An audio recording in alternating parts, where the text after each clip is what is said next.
On the streets of Dakar, a new generation is rewriting Africa's future. Young people are demanding economic sovereignty and control over their own futures. One marcher puts it bluntly, "The European Union is not going to help us. The World Bank is not going to save us. We're going to do it by ourselves and create our brothers and sisters together." This is a bottom-up revolution, driven not by presidents' speeches but by ordinary Africans refusing dependency.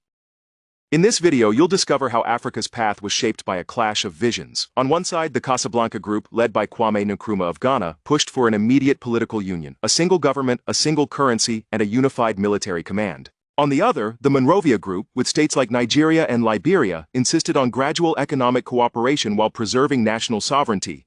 Their compromise created the OAU, which entrenched the artificial borders drawn in Berlin in 1884. Here's the core of Africa's dilemma. The entire economic map was drawn to face outward. Colonial powers had set up Africa to trade outward, not inward. African economies weren't built to integrate. They were built to compete for the approval of Europe. Even today, the global money system reinforces this.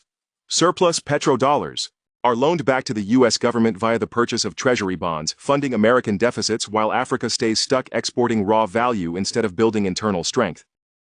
Behind Africa's economic trap sits a global oil bargain struck in 1974. In this deal, the United States offers military protection to the House of Saud, and in return, Saudi oil is sold in dollars. Those dollars don't just sit in bank accounts. They move through a petrodollar recycling loop where surplus petrodollars are loaned back to the U.S. government via treasury bond purchases. And when leaders challenge this order, the response is brutal. In November 2000, Saddam Hussein announced Iraq would switch all oil payments from USD to the euro. To see what any African solution must confront, look at what happens when leaders challenge dollar power. After the 2003 invasion of Iraq, the Coalition Provisional Authority quickly ordered Iraqi oil sales back into US dollars in March 2003. In Libya between 2009 and 2011, Muammar Gaddafi quietly amassed 143 tons of gold to launch a Pan-African gold-backed gold dinar that would bypass both the USD and the French CFA franc, an idea French officials saw as threatening enough to help justify NATO's intervention. Imagine African leaders watching three quiet earthquakes in global finance. After the 2022 freezing of 300 billion reserves, Russia began aggressively trading oil in rubles, yuan, and rupees, proving a parallel system is viable. At the same time, China's Shanghai Exchange allows oil to be purchased in yuan, then converted directly to gold, creating a complete non-dollar circuit. And in June 2023, Saudi Arabia declared it is now open to trade in currencies other than the dollar, ending exclusivity. So what are the big takeaways? A fragmented Africa of 54 itty-bitty little countries stays easy to exploit and weak on the world stage. Changing that means owning our financial story, creating an African credit rating agency to end reliance on Western ratings, and pursuing a long-term vision of a single resource-backed continental currency. And it means people power in the most literal sense, actively reversing brain drain by bringing diaspora skills, knowledge, and capital home to build local industries.